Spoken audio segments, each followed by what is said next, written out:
Hello everybody, my name's Jon Norris. I'm the head of creative production here at RocketMill, and today I wanted to talk to you about a kind of a theory that I've been nurturing for a long time actually, which will help explain this title in a minute. So it's all based around this. This is obviously us in Brighton in our headquarters, and we're quite comfortable here. We know what's going on. We know about all the good work that goes on around the office. And then if we pan out to look at the rest of Brighton, we're pretty happy about what goes on in Brighton as well. We know, we've got lots of friends here, we've got clients here, we've got people that work in the same industry. We know what's going on. We've got a pretty good handle on things. By the way, I made this in a new thing called Google Earth Studios, which is great. Come and grab me if you want to see it. If we then look to zoom out to the UK as a whole, we also have some amazed faces over there. We also have a pretty good idea of what's going on in the UK in our industry. You know, we've got a really vibrant press that covers marketing, it covers technology. We know what good looks like in this market. And I think that's broadly true of Europe as well. We may not speak some of the languages, but some of us are from there. We share a time zone, we have clients in those areas. So again, we're pretty good at knowing what's going on. We see all the awards that agencies in those areas win. Across the Atlantic in America as well, obviously we don't share a time zone, but we do share a language. So we know what all of the great creative companies in America are doing. Where I think that a lot of marketers have a blind spot is way over the Pacific Ocean here in Asia. Now this isn't anybody's fault. There are a couple of really logical, natural barriers to us knowing what's going on over there. There's a lot of cultural differences. There's clearly the language barrier. I think a lot of European languages, we can kind of, you know, we speak a bit of them. To speak lots of Asian languages, you have to really invest a lot of time to understand what's going on. And of course, there's the fairly practical problem of the fact that while we're all here at work, they're all asleep and vice versa. So, you know, there's a lot of barriers that get put up to us understanding what's going on in this part of the world.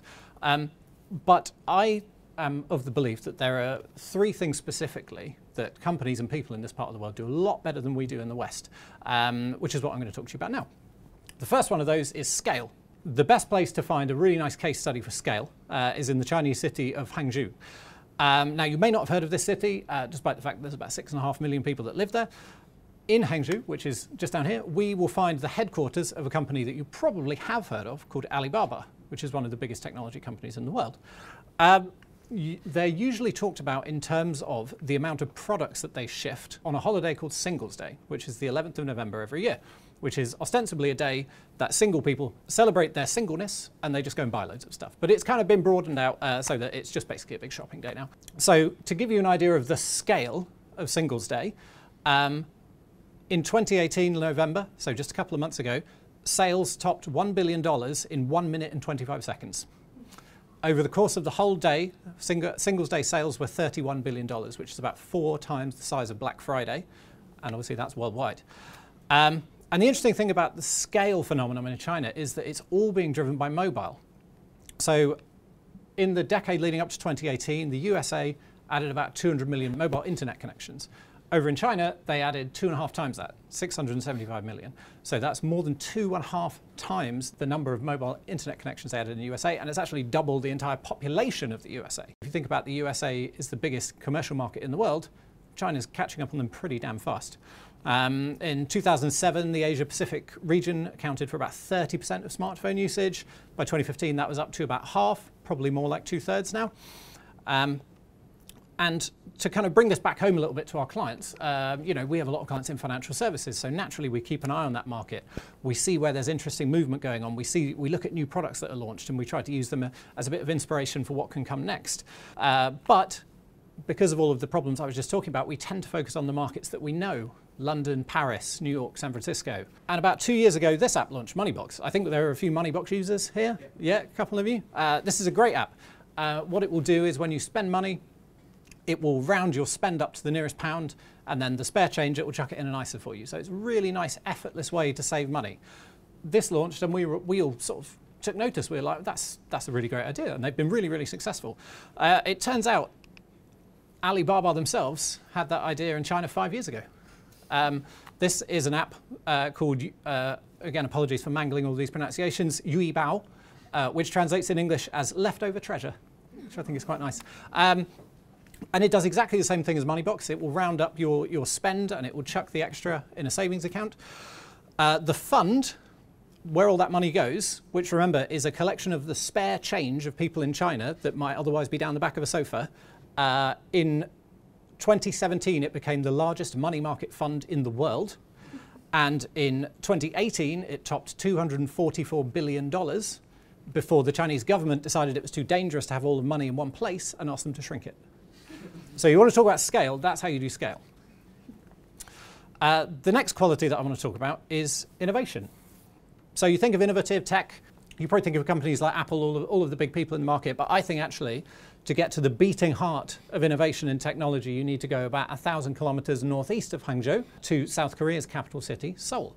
And as you probably know, there are a lot of tech companies based in Seoul, the biggest of which being Samsung. Now, Samsung have a really, really storied history of being incredibly innovative. And I think actually they get a bit of a bad rap. I think they're known in this country, and probably the USA, as primarily being fast followers of Apple. Apple will launch a new iPhone, Apple will launch a new Mac. Soon afterwards, Samsung comes along with a phone that has the same features. But actually, a lot of the technology that lives inside those products was made by Samsung. And actually, in 2018, Samsung spent more, $4 billion more on R&D than Apple did. They're doing tremendously innovative things. Just to give you a couple of examples of the innovation that goes on, here are some of their products. On the top left, we have the MP-Man, which was the first commercially available MP3 player, and it was on sale 3.5 years before the iPod. Underneath that, we have something called the GridPad, which is the first tablet computer. It predates the Palm Pilot by 8 years. It predates the iPad by almost 1/4 century. It's not quite as nice looking, but you know, they did it first, fundamentally. Next to that, we have the Samsung Galaxy Indulge, which was the first commercially available 4G telephone.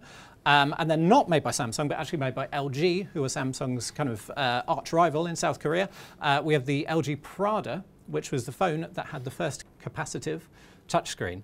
You may remember, depending on how old you are, prior to the glass touchscreens that we currently have, touchscreens were made of a more plasticky substance. They were called resistive touchscreens. They actually responded to the physical touch of your finger. Capacitive touchscreens respond to the electrical charge in your finger, so they're much more accurate, and you don't have to press into them. When capacitive touchscreens first came along, there was a big argument as to whether they would see widespread adoption, because you can't use them with gloves on. So people were of the opinion that nobody in markets where they have cold winters would use them because you have to take your gloves off to use them.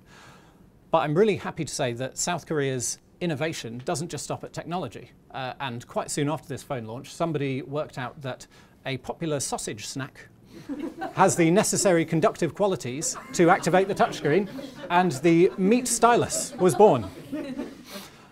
Those examples are all quite old, but it remains the same today. The Retina displays that Apple was so proudly showing off the last few years, they were invented and they're manufactured by LG. The larger ones in the iPad are manufactured by Samsung. There's a huge amount of innovation that happens in this area of the world, but I think we're a little bit blind to it over in the West. The next quality that I want to talk about is problem solving. And obviously this is something that is really important for all businesses to get a handle on. And I think the mecca of problem solving, we need to leave Samsung's headquarters in south of Seoul. We're going to take a quick detour to the northeast, up the river, so that I can show you my old flat, which is just coming up now, there. Then we're going to leave South Korea altogether. And we're going to go about another 1,000 kilometers to the east, over the East Sea or the Sea of Japan, depending on your political allegiances. And we're going to visit a company that you have definitely heard of. They're a household name. And they are known in their industry for relentless problem solving. They are innovators.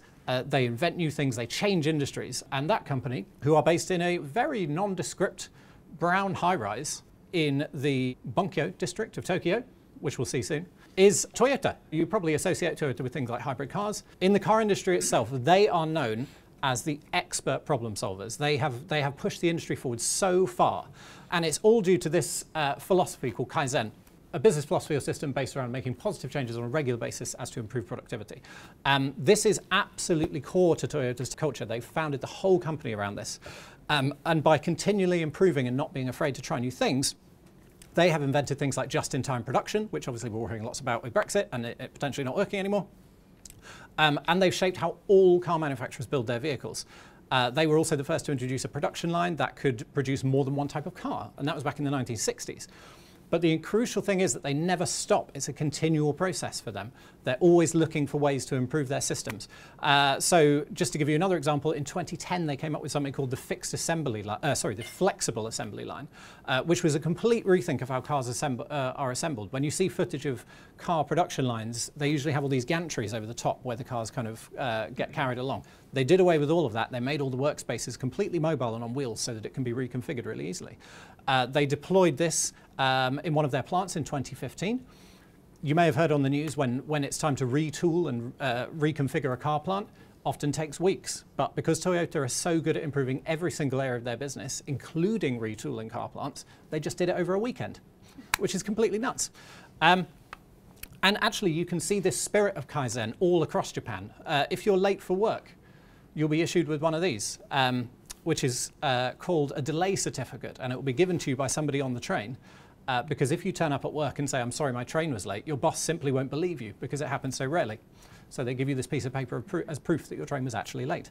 And I think the thing that I love about this Kaizen spirit is that it's not focusing on fixing problems when they occur.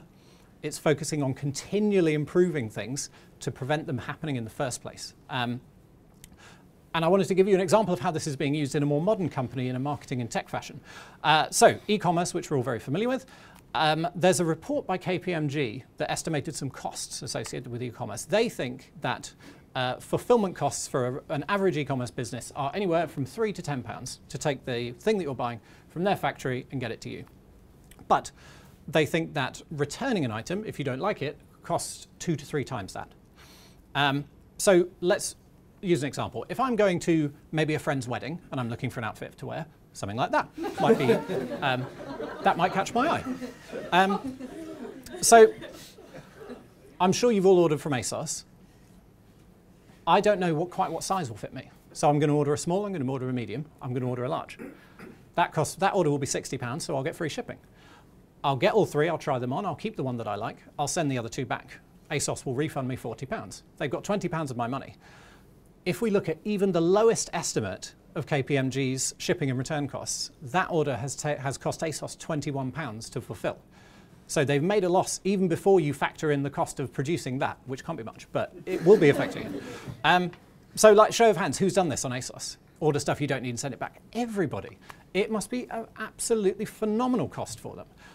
But as it stands, it's just kind of a cost that they're living with. They're trying to minimize it as much as they can, but they're not fundamentally tackling this problem that they have a huge cost associated with people returning clothes with them, to them.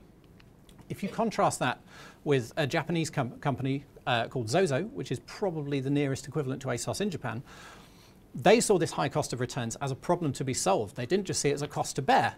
And they attacked it as such. So they realized the problem was that people didn't quite know their measurements. So they were hedging their bets and ordering lots of different sizes. So what they did was they developed a special bodysuit that can take your measurements, which are then stored in their system. So whenever you order clothes, you no longer have to pick a size because they're automatically shipped to you in the right size. And I can see a lot of incredulous faces around the room and thinking this can't be true. And I thought that as well. So, in the spirit of experimentation, I got one of these suits. And I'm going to disconnect my mic quickly here. And I thought, how can this possibly be true? This is some fantastic technology from the future. Sorry, I'll get the mic back on in a second.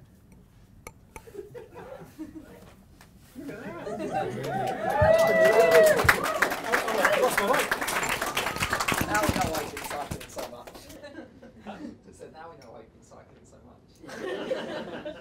The last few weeks. Whoops. Is that right? Yeah? Okay, great. So, you know, you're probably thinking, how the hell does this thing work? This is stupid. Do you want to see the pants, by the way? No? I'm going to show you a trick I learned at the Christmas party.